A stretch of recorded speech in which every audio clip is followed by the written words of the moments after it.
One of the elements of good welfare in training is recognizing the signs of stress in the horse. And this can show up in so many different ways. In the whole animal's body, it shows up when the horse is hollow.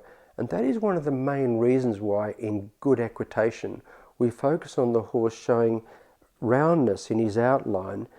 And I don't mean behind the vertical, I mean just in front of the vertical. But in that way, his back is soft and is not hollow, because if the horse is just ridden in a high outline all the time and we ignore that and think we're doing the right thing, the horse is actually going to be just a little bit stressed, just a little bit more or less in flight response, and that's not good for him.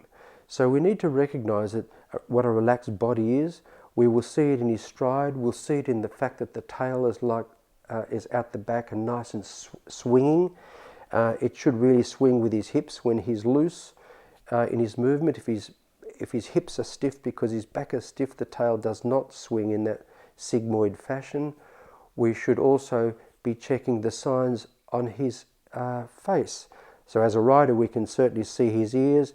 We want the horse's ears always to be pricked ahead forward for a few strides, one ear listening back. When we give aids, we should always see that the horse gives that same side ear back when he hears the aid, because in most cases he will do that if he's on light aids. If he's not on light aids, his ears will just stay pricked in the direction forward looking for escape, rather than being comfortable in his world.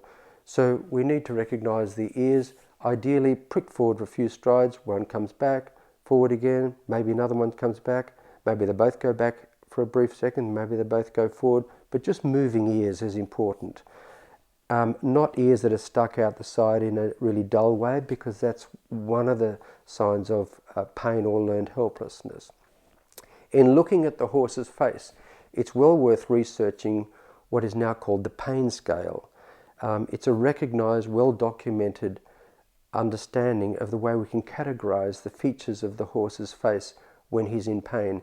It arose from the early studies from the mouse grimace scale, because, believe it or not, even mice show various facial differences when they are in pain. And from this, what we can see with horses is that if the horse is a little bit in pain, we see wrinkles above his lips. His lips look a little bit tight.